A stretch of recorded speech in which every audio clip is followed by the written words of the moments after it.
All right, good afternoon, everyone. Thank you for joining us. Today, Jonathan will be covering, this is part of our CEO, CFO webinar series. Jonathan will be talking about expanding specialty provider services. We are a smaller group today, so if anyone has any questions, want to provide comments or just discussion, please feel free to do so. You can unmute your lines or put something in the chat. I'll be watching the chat. And with that said, Jonathan, I will turn it over to you. Thanks, Laura. This is an interesting topic and one that I think is especially applicable to our rural communities. Now, anytime we talk about adding in specialty providers, it comes with a significant amount of cost, the ability to get access to those providers, and so forth. When we look across that rural landscape, it's very much framed from the component of looking at the type of service providers we can get, the need for those services within our community, and then determining whether or not we can financially sustain the delivery of those services going forward. Now, as we talk about the healthcare landscape and we talk about really where we are now, what we'll be talking about today is predominantly how we can look at different opportunities to bring in those specialty providers into rural communities. So we'll be looking at operational considerations and then also the financial considerations as to taking those into account. Now, again, as I mentioned a moment ago, whenever we talk about specialty providers, there's different ways that we can look to incorporate specialty providers in our community. Now, one thing I want to emphasize is that we have to get away from what I call the field of dreams approach, which is if you bring in a provider that we automatically assume that patients are going to start leveraging that service going forward. In today's times, in an environment where we continue to see significant cost increases, we have to evaluate the environment and to assure that we can actually sustain that service going forward. In addition to that, what we also have to look at is we have to do our due diligence in evaluating the providers within our community to ensure that as there is that demand being met? How is that demand being met? And is there actually a need for an additional provider? For instance, just because our facility as a critical access hospital does not have an orthopedic surgeon does not mean that there are not the orthopedic services within our community now. So again, we have to take a step back and evaluate those services going forward. We also have to realize the competitive nature and the landscape of providing those services. Now, again, just because there may be a provider within that environment now does not mean that we should not add that provider going forward. Again, we just have to do our due diligence. We have to understand the financial ramifications of doing so going forward. Now, as we talk about these services also from today's perspective, again, there's a whole different level of services and specialty providers going forward. Now, because we're talking about the rural landscape, I'm going to predominantly talk today about the integration of specialty providers in an outpatient setting. Again, there's the ability to integrate inpatient providers. Again, we could bring on a cardiologist as a specialist to do inpatient services. We can do neuro, we can do all of these other things. We can do surgical procedures and so forth. Because many of our rural communities continue to have access issues to specialty providers, really what I want to talk about today is the framework as to how we can leverage the different designations available to us within a rural environment to start to expand the footprint of providers. In addition to that, what we're also going to talk about is some different reimbursement mechanisms as a way to get these providers within our communities. Again, there is no one-size-fits-all approach. What may work for an orthopedic surgeon may be completely different for a cardiologist or a podiatrist or dermatologist or whatever provider we're looking at taking in. What we also have to look at in today's times is leveraging technological means, whether it's telehealth, whether it's other type of services as a means to start getting access to care. So again, we'll be going over the differences between an originating site, a distance site, and the ability to get reimbursed for those services going forward. Now, first, what we're going to talk about is very much the operational considerations. Now, when we talk about those operational considerations, again, I've presented on this in prior webinars, but it's extremely important to know to think about this from the framework of specialty providers. We continue to experience staffing shortages, revenue cycle issues, service disruptions, and so forth.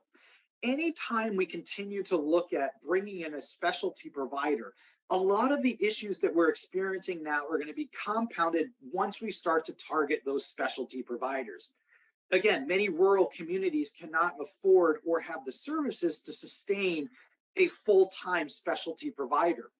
What we have to evaluate is the demand within our service area and start to identify ways that we can get those providers within our community based on what we can sustain for that provider. And again, leveraging telehealth, leveraging visiting specialists, leveraging all of those different opportunities.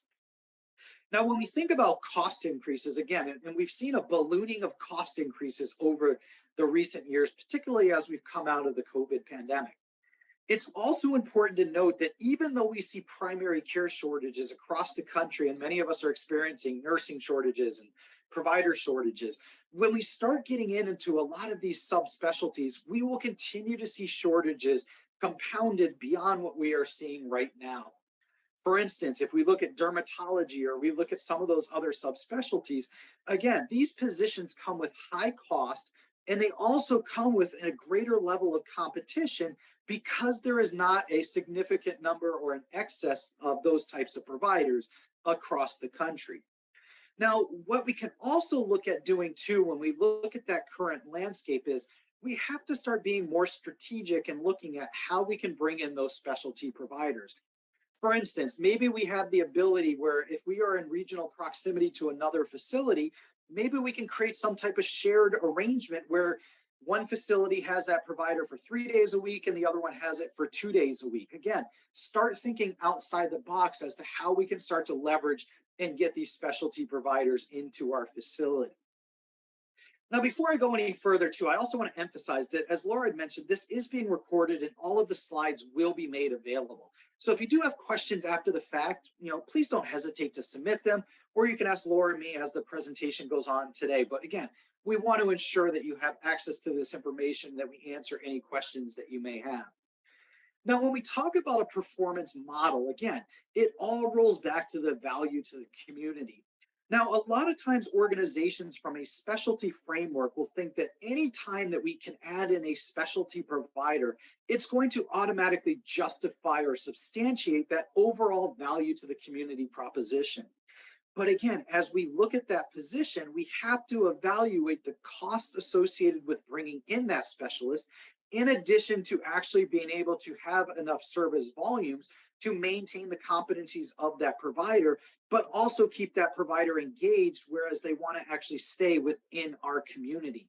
Again, if we were to bring in an OB-GYN, let's say that's doing deliveries, if that person's only doing 20 deliveries a year, we may not be able to maintain the competencies to sustain that staff, nor may that provider actually want to remain in that environment where they are not able to continue performing at the highest level of their license going forward. So again, we have to start factoring all of these things. In addition to that, because we are operating as a critical access hospital in a rural market, we have to look at the different reimbursement advantages and how we can leverage those reimbursement opportunities as a way to sustain our providers going forward. Now, again, as we get into the financial considerations part, we'll talk about the different designation types when we bring them in an outpatient setting, whether it's a rural health clinic, a provider-based clinic, a freestanding clinic. All of those afford different reimbursement mechanisms, and all of them afford different revenue opportunities as we continue to evaluate whether or not we can sustain that provider going forward. Now, in addition to that, what we also have to evaluate is not only the direct cost of the provider themselves, but also the additional costs associated with bringing in that provider. Are we, for instance, say we have a provider, an orthopedic surgeon that's going to do a knee replacement or minor surgical procedures within our facility. We're also going to have to start bringing in additional medical equipment. We're going to bring in additional supplies that can be charged to the patient in different implantable things, different support staff. We may need anesthesia. Again, we have to look at the fully accumulated cost and all of those different factors as we continue to look at bringing those providers into our facility. Again, there is no one-size-fits-all approach when we're looking at specialty providers. So this goes not only as we look at facilities across one another, but also as we're looking at subspecialties within a specific facility. Just because we can sustain an orthopedic surgeon does not mean we can sustain a cardiologist.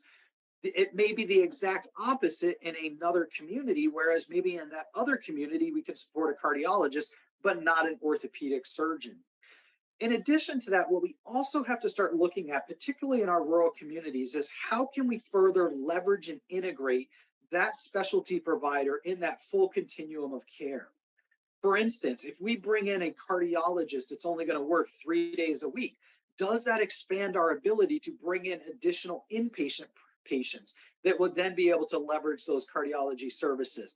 If we bring in an orthopedic surgeon, will it lead to an additional amount of swing bed patients and physical therapy type services? So, as we evaluate bringing in those specialty providers, not only evaluate the direct cost associated with that specialty provider, also evaluate the incremental services that you will now be able to receive by engaging that specialty provider going forward. Now, as we start talking through the conversation, also, I'm going to give a high level overview of the different designations that are available in rural communities. Now, again, I'm focusing specifically on the critical access hospital and the other designations from a clinic perspective. I could get into things such as sole community hospitals, Medicare dependent hospitals, and all those others. But because we are talking to specifically a critical access hospital group, we're going to talk about the parameters and the framework only for those critical access hospitals. Now, as everybody on the webinar is aware today, critical access hospitals is a unique designation available to certain providers, and you have to meet certain requirements to receive that designation.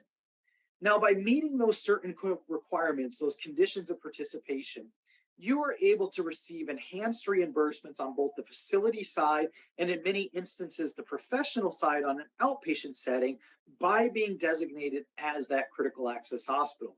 Those core requirements, you have to operate less than or fewer than 25 inpatient beds. Now, one thing I also want to emphasize this is if you get upwards of that upper 25 bed threshold, as critical access hospitals, you do have the ability to establish distinct part units to actually go beyond that 25 bed threshold. You can establish a 10 bed distinct psychiatric unit, you can establish a 10 bed distinct rehab unit, and you can also establish a distinct observation unit. Now, again, not many critical access hospitals get upwards of that 25 bed threshold to the point that they actually need to go into the 10 bed distinct units of the psych and the rehab. But nonetheless, as we start looking at growing populations and the out migration of people moving away from urban centers into rural communities, we may see critical access hospitals that need to start establishing these distinct type units.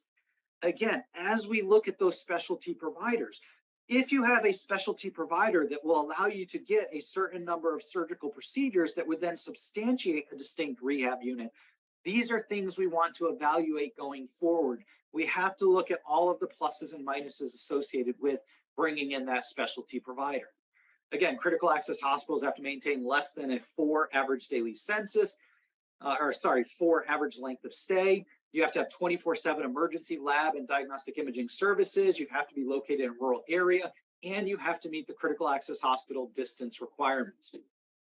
Now, one thing I also want to emphasize, because we are talking about specialty practices and providers and the ability to get them within rural communities, there was recently a change to the critical access hospital distance requirements regarding primary roads. Now, if we were to go back last year and we looked at what a primary road was, any US highway or interstate was designated as a primary road. Didn't matter if it was a 1 lane highway in both directions, a 2 lane highway in both directions, a 3 lane highway, or even a single road that is a bypass road designated as a US highway or interstate. Medicare came out and recently revised the distance requirements. So now going forward, all US highways or interstates or any road on the national highway system categorization has to have 2 or more lanes in both directions to be considered a primary road. If you are on a US highway or interstate and it is only a single lane in both directions, or even 2 lanes in one direction and 1 lane in the other direction, that is now considered a secondary road. The reason why this is important is because it changes the framework as to how we can start looking at establishing off-campus provider-based locations. So now going forward, because that road has to be 2 lanes in both directions, we can start looking at establishing what may have been before a freestanding clinic because it didn't meet the old road requirements to now establishing that as a provider-based clinic. Now, for a critical access hospital, the advantages of establishing it as a provider-based location, if it's just a provider-based clinic, allows us to get the cost-based reimbursement for the facility component, in addition to billing the professional fees for the provider services themselves. It also opens up the door for 340B. So again, this road requirement is something that will impact the ability of critical access hospitals to leverage that COD designation going forward. In addition to that, I know everybody on the webinar today are critical access hospitals. It also has opened the door where we have seen I don't want to say a significant number, but we've seen about 6 to 10 hospitals already apply to become a critical access hospital across the country because of that change in that road requirements. So we really want to look at this as a strategic opportunity as a way to drive things going forward.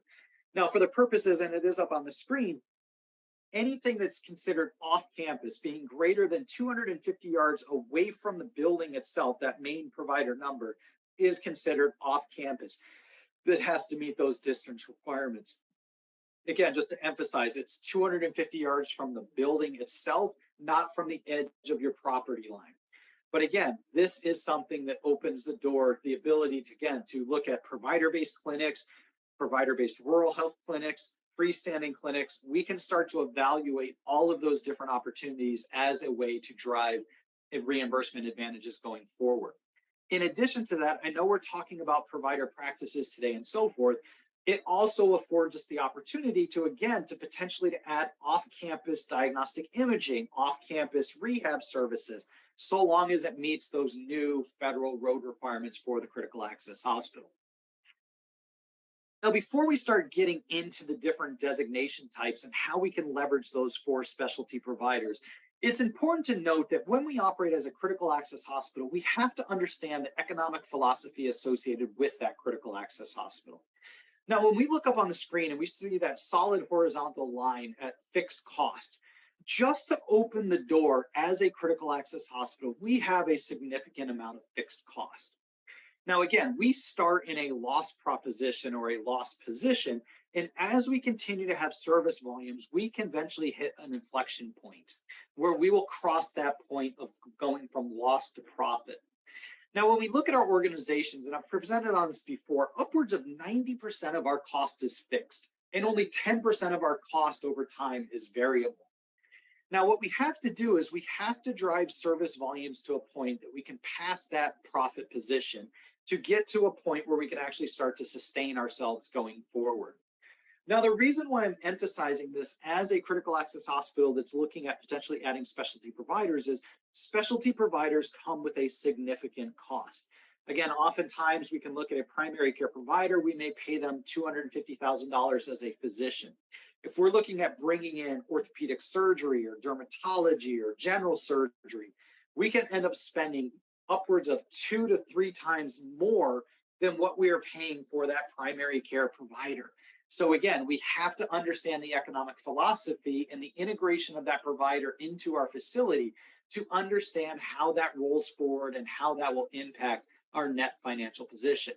So again, if we were to bring in, let's just say an orthopedic surgeon for $500,000 a year, that would move that fixed cost line up, which would then require us to generate a greater number of service volumes to be able to substantiate that position going forward. So again, take this into account if we are looking at bringing in these specialty providers. Now, as we talk about the integration of specialty providers into rural communities, there's really available to us, again, I didn't include federally qualified health centers because unless we are a governmentally owned district or some type of municipal entity owned district, we cannot own and operate an FQHC as a part of our entity.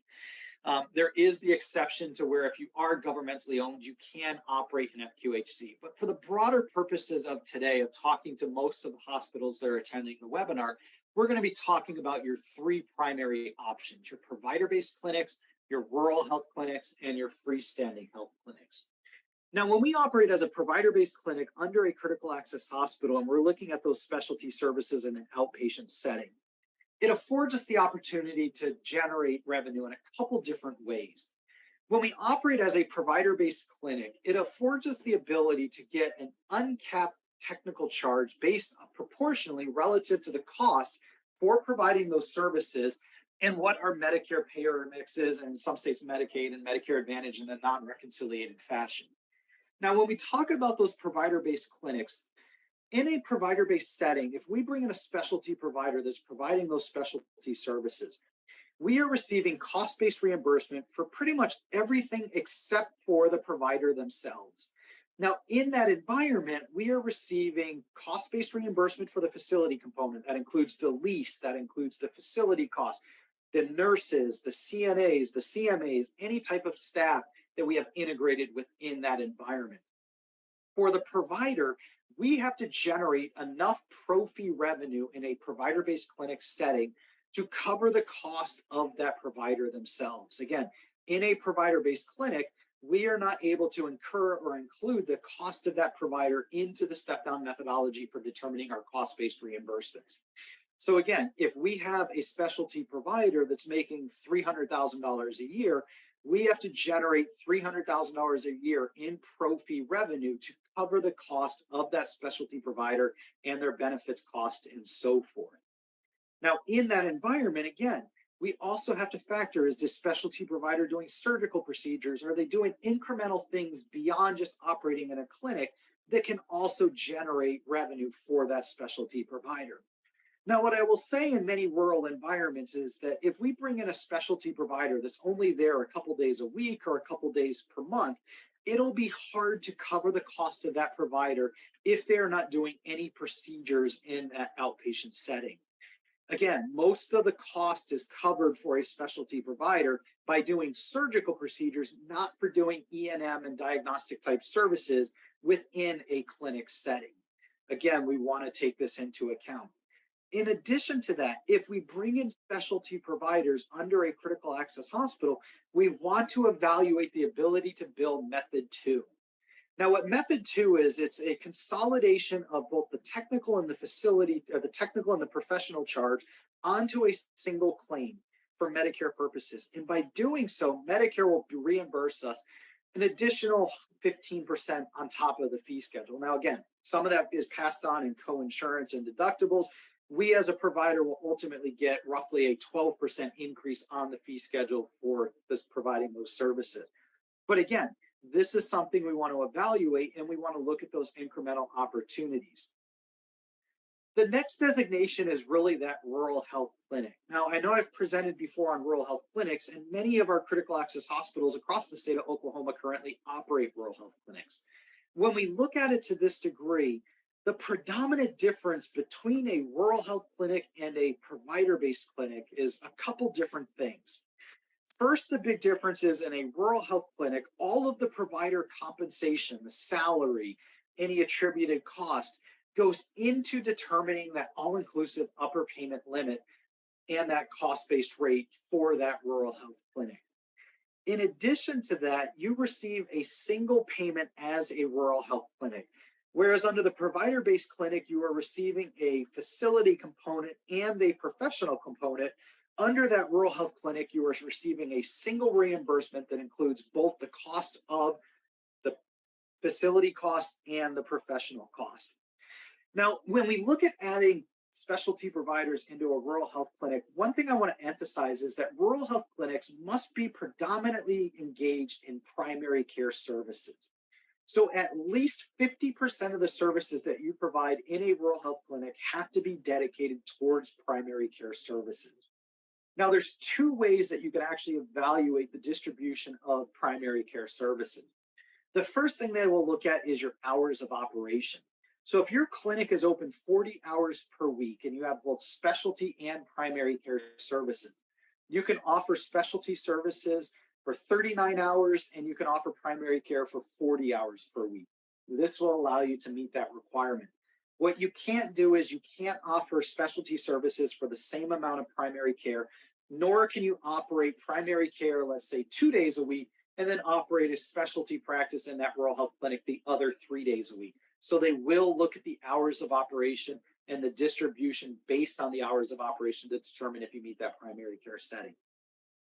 The second thing they can look at is they can get at the CPT level or the patient visit level to determine if you're meeting that primary care requirement. Now, in this setting, what they will look at is they will look at all of the visits generated from a primary care providers and all of the visits generated from the specialty providers. And let's say you have 10,000 primary care visits, that means you can't have greater than 9,999 specialty visits. Now, so long as you meet those requirements, you can incorporate specialty providers into a rural health clinic. It doesn't matter if it's dermatology, it doesn't matter if it's orthopedic surgery, general surgery, or even behavioral health services. You can integrate all of those services into a rural health clinic. Now, one thing I want to emphasize also is that if you have not integrated specialty providers into your rural health clinic yet, you want to evaluate the net impact of integrating that specialty provider into that rural health clinic because of the new upper payment limits that are established for rural health clinics that are provider based. If right now we have a $200 upper payment limit and we are only offering primary care services, if we add in a $400,000 a year, let's say orthopedic surgeon, that is going to drive up that cost per unit of service, that cost-based rate, to above what you are probably receiving from an upper payment limit threshold. Again, you are capped at that upper payment threshold. Now, again, this is not to say don't integrate that specialty provider into that clinic. We have to do our financial due diligence to ensure that we are not negatively impacted by integrating that provider into that rural health clinic. Now, as we do the evaluation, we want to compare each of the different designation types going forward. Again, what would we receive in a provider-based setting? What would we receive in a freestanding setting? And what would we receive in a rural health clinic setting? Even though we may surpass that upper payment limit and not get our full cost-based rate as a rural health clinic, that reimbursement rate may still be higher than what we receive in one of those other designation types. Again, the goal is to evaluate the integration of services and find the designation that yields the highest reimbursement for providing those services. That is what would put us in the best financial position. But we have to realize that this may also cause us to dedicate mission dollars to sustain a program that is not contributing positive margin on its own. So again, take all of those nuances into account. The next area is looking at the freestanding health clinics. Now, when we talk about our freestanding health clinics, I usually like to say if we can be any other designation type besides a freestanding health clinic, we generally want to be that designation type. Again, freestanding health clinics, they only receive the pro fee revenue for the services that they are providing. You can't participate in 340B. You don't get cost-based reimbursement as a provider-based clinic. You don't get the all-inclusive rate as a rural health clinic. Now, if a freestanding health clinic cannot qualify as some other designation, whether it's that provider-based clinic or the rural health clinic, again, we must evaluate the demand for services within our community and the ability to provide those services and sustain that going forward. Just because we add a freestanding clinic onto our cost report does not mean it will lead to a negative position going forward for a critical access hospital.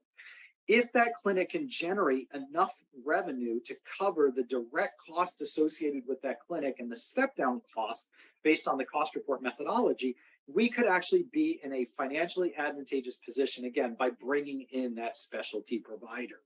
We must do the due diligence going forward.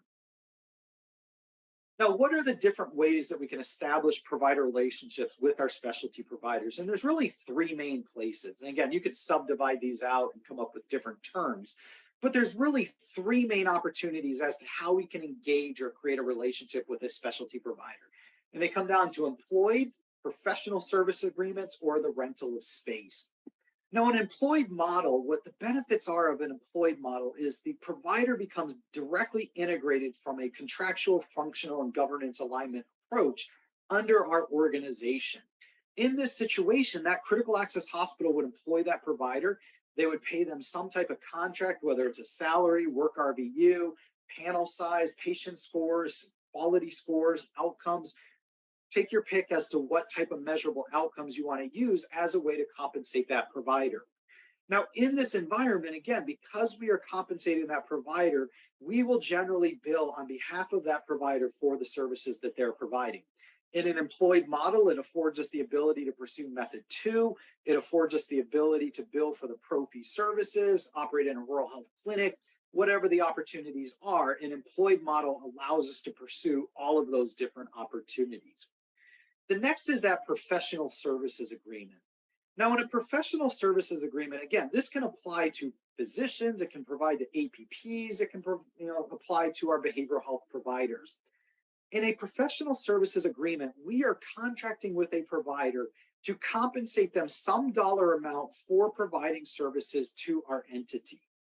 Now, in professional services agreements, that could also lead to a reassignment of billing rights, where that provider reassigns their billing rights to us and bills us for either their time or the services that they're providing, and then we bill on their behalf. Again, this can work in a provider-based clinic, it could work in a rural health clinic. Now, when we talk about the employed arrangements and the professional service agreements, it's important to note we have to do our fair market assessments if we are going to engage providers in any one of these different environments. Again, we can't pay a provider, let's say a dermatologist, $1 million a year if we were to do fair market assessments and find out they should only be making $400,000 a year. We have to do our fair market assessments to ensure that the compensation that they're receiving is justified based on the services that they are providing for our facility. We also have to look at the fact that with our professional services agreements, in that relationship, they are not considered employees of our organization. So we have to ensure that in a professional services arrangement, that we clearly define the services that they're going to be providing, the expectations on them as providers, and the compensation that we are going to give them for the services that they are going to be providing. Now, the last way that we can engage different specialty providers, and I would say that this is still probably one of the most prevalent ones we see in rural communities, is really the rental of space. In this environment, we may enter into a lease arrangement where we lease office space to that specialty provider, and then that specialty provider comes into our critical access hospital to provide services on behalf of themselves. Now, one thing I want to emphasize, though, is in a rural health clinic setting, we cannot lease space out of a rural health clinic to a specialty provider who is then going to bill for services themselves. Again, in a rural health clinic, anybody that is providing services within the rural health clinic, again, there are those certain non-covered RHC services like lab and diagnostic imaging, but carving all of those out, just talking about the providers themselves, we cannot lease space out of a specialty clinic or out of a rural health clinic for the providing of specialty services. This will get us in trouble from a commingling aspect. Now, with the rental of space, again, this is usually what I like to consider a last resort. It is the only way that we can get a specialty provider within our community. Now, when we rent space to a specialty provider, we have to address the commingling issues. We have to address the public awareness issues, all of those additional factors. In addition to that, we also have to realize that when we lease space to a specialty provider or any provider or entity not associated with our critical access hospital, that ends up going onto our cost report as non-reimbursable cost space.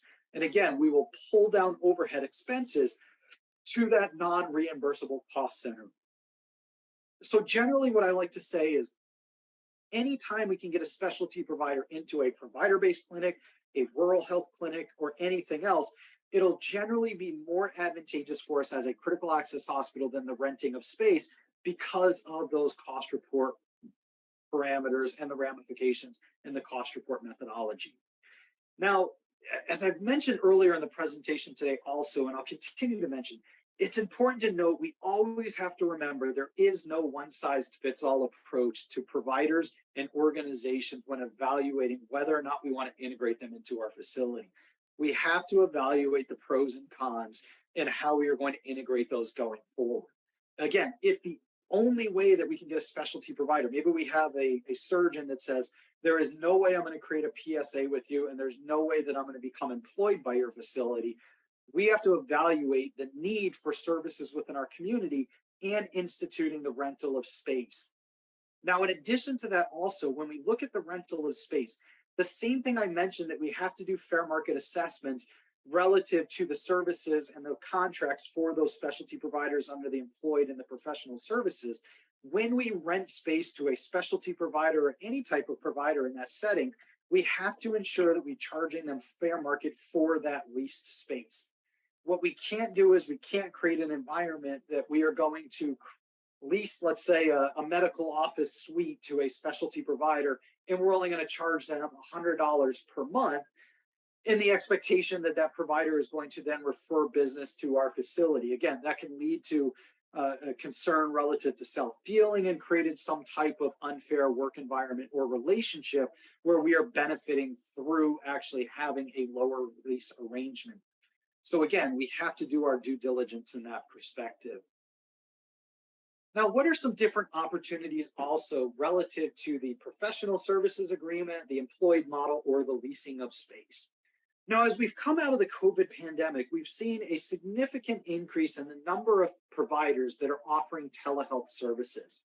Now, when we talk about those telehealth services, there's really two main categorical differences between telehealth services. You have your originating site and you have your distant site. Now, when you have your originating site service, that is generally where your patient would be within the clinic. Let's say they're in the rural health clinic and the provider is somewhere else. So that would be an instance of an originating site. Again, the patient is at your facility, provider is elsewhere. Now, in that environment, you can actually bill as an originating site and get reimbursements for providing the space for that patient to receive services for that other service. Now, the other side of that is the distant site. Now, in this environment, generally the provider is at that clinic or at that location, and the patient is somewhere else. Now, when we talk about the different designations, it's important to note that there are different regulatory requirements and different administrative requirements as to who and where you can provide services in an originating site and a distant site setting. Now, there were some recent changes relative to the ability to provide distant site telehealth services for behavioral and mental health services in rural health clinics and FQHCs. Now, the great benefit for this is as we continue to look at integrating specialty providers, and again, I would consider behavioral health some type of specialty service beyond just our usual primary care services. But as we consider evaluating the ability to add those additional services, this new reimbursement methodology and the ability to get distant site reimbursements for a specialty provider being behavioral health can open the doors and allow us to generate additional revenue for our rural health clinics. In addition to that, we also saw recently that Medicare has expanded starting on January 1st of 2024. They are adding 2 new provider types that will actually qualify for behavioral health services that will now be an allowable provider for generating services and billing for services to Medicare, again, being those LPCs and the marriage and family therapists. So again, that opens the door as we continue to look going forward. A recent change is there's also no geographic restrictions for originating sites for behavioral and mental health services. You can also deliver those behavioral and mental health services using audio-only communication. And then also our REHs. Again, I know everybody on here is critical access hospitals, but REHs are also eligible for originating sites for telehealth services. Now, as we continue to see shortages across the country, we will continue to see an expansion of telehealth type services across the country. Many critical access hospitals have started to leverage telehealth services to provide inpatient specialty services. Maybe you have a neurologist on telehealth demand, or maybe you have a cardiologist. Again, look at how we can leverage those additional technological means as a way to start expanding the ability to get providers within our communities. The goal is to be able to provide services to patients as close to home as possible. Again, we have to be financially sustainable going forward, but if we can provide those services within our community, we want to be able to provide those services going forward. Now, in addition to that, there's some additional opportunities that we can look at as specialty providers or the integrating of specialty providers. We have to look at what are the additional means to drive certain revenue to our facility as we continue to look at integrating specialty providers. Now, when we look at those different areas also, one of the biggest things that we have to look at before we start considering bringing in specialty providers is leveraging data available to our facility to start to drive whether or not we should look at bringing in any type of specialty provider. I know I've said this before in many presentations, but data continues to be one of the most underutilized resources available to us as critical access hospitals.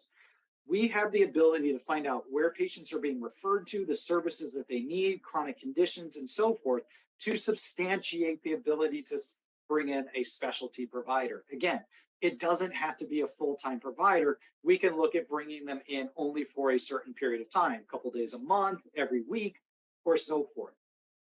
We also want to look at the ability to integrate different specialty type providers in the pursuit of CCM, TCM, BHI, COCM, and all of those additional chronic care type management episodes. Again, look at this as an additional way to drive incremental revenue to our facilities as a critical access hospital. We also, again, because every rural health or rural community across the country in some capacity is experiencing behavioral health access issues, oftentimes far beyond what we're experiencing in a primary care setting, we must continue to leverage those opportunities going forward. And then the last option, again, if we were to integrate a specialty provider into a rural health clinic or into a provider-based clinic, that would then allow us to also pursue 340B benefits for the patients that are receiving services from those specialty providers. Again, look at all of those incremental opportunities as a way to drive additional revenue. Next area is really around financial considerations. And again, we'll go over some financial numbers that will really dictate how we can receive reimbursements and the impact on organizations.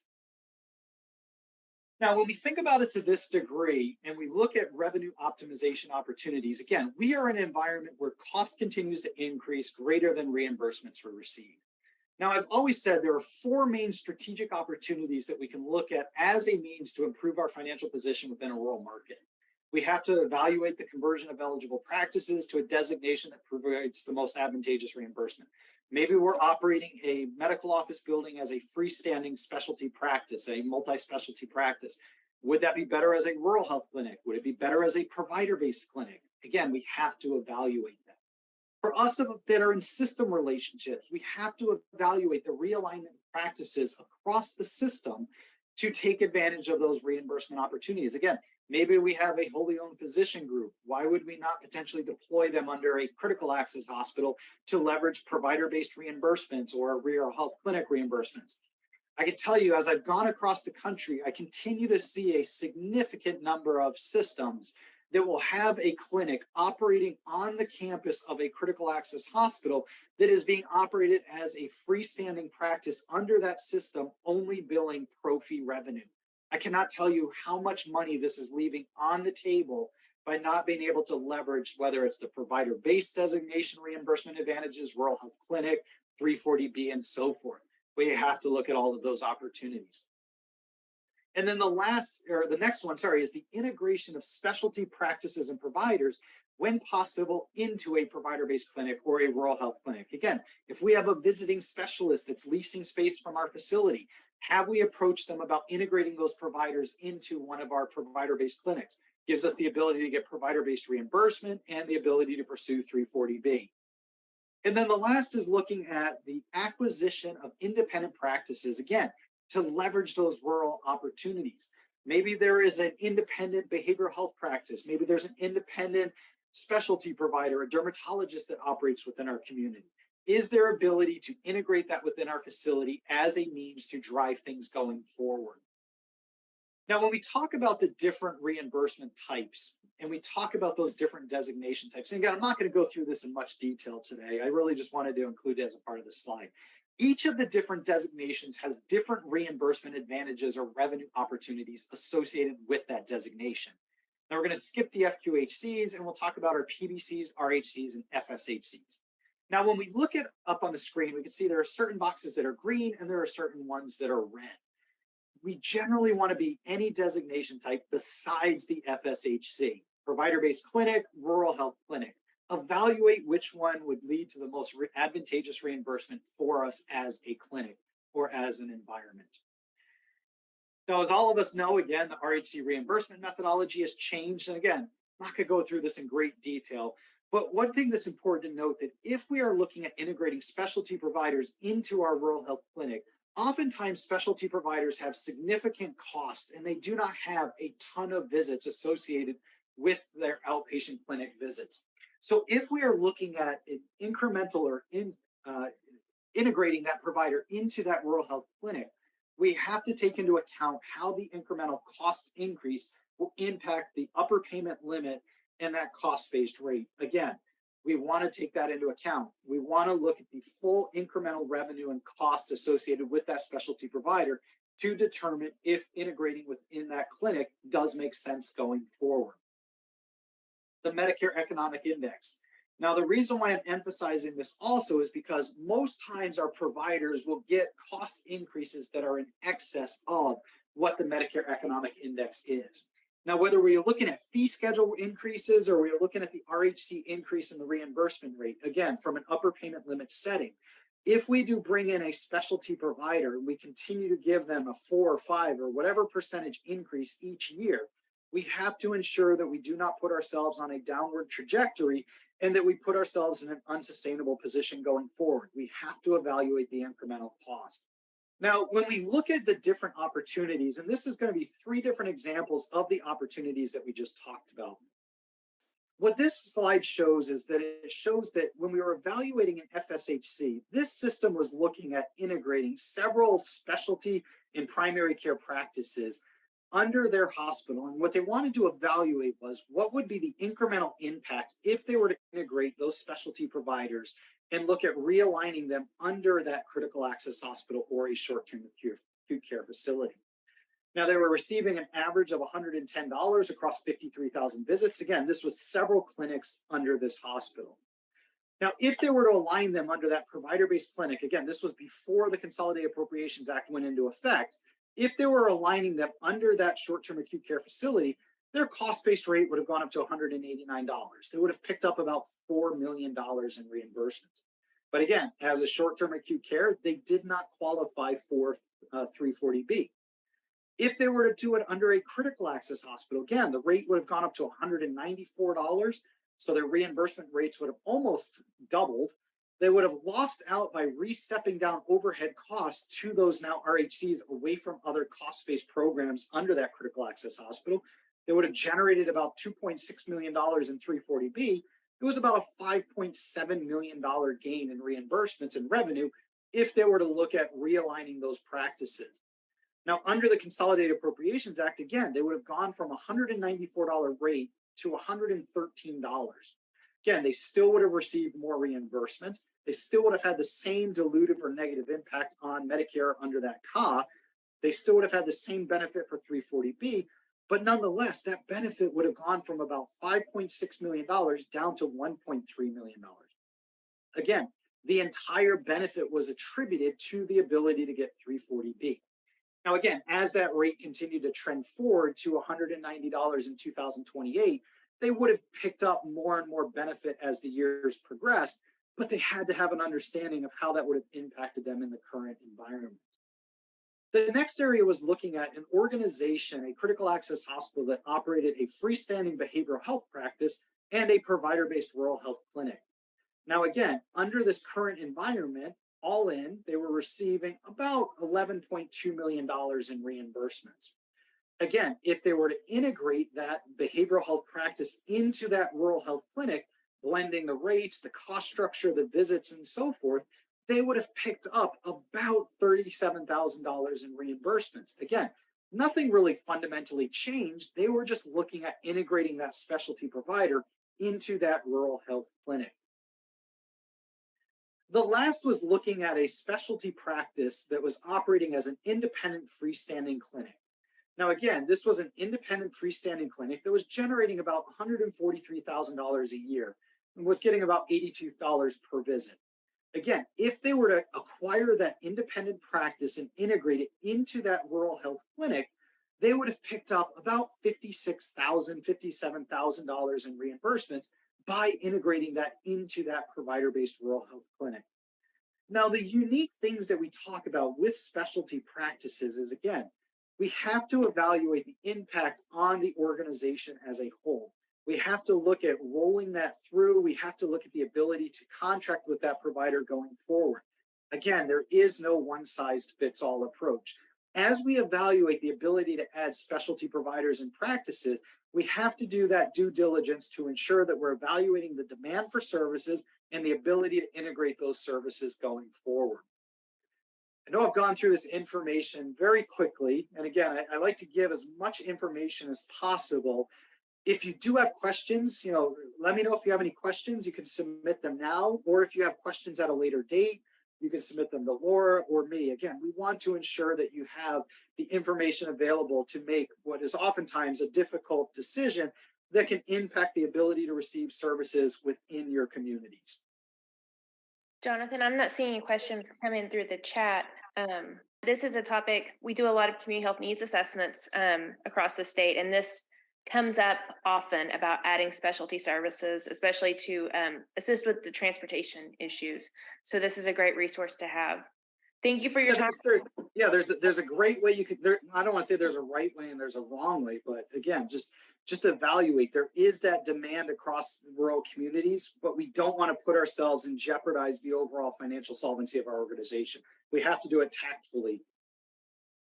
Yes, absolutely. Thank you so much for your time today. Thank you everyone for joining us. If you're watching the recording and if you have any questions at all, please feel free to reach out. Thank you all. Thank you.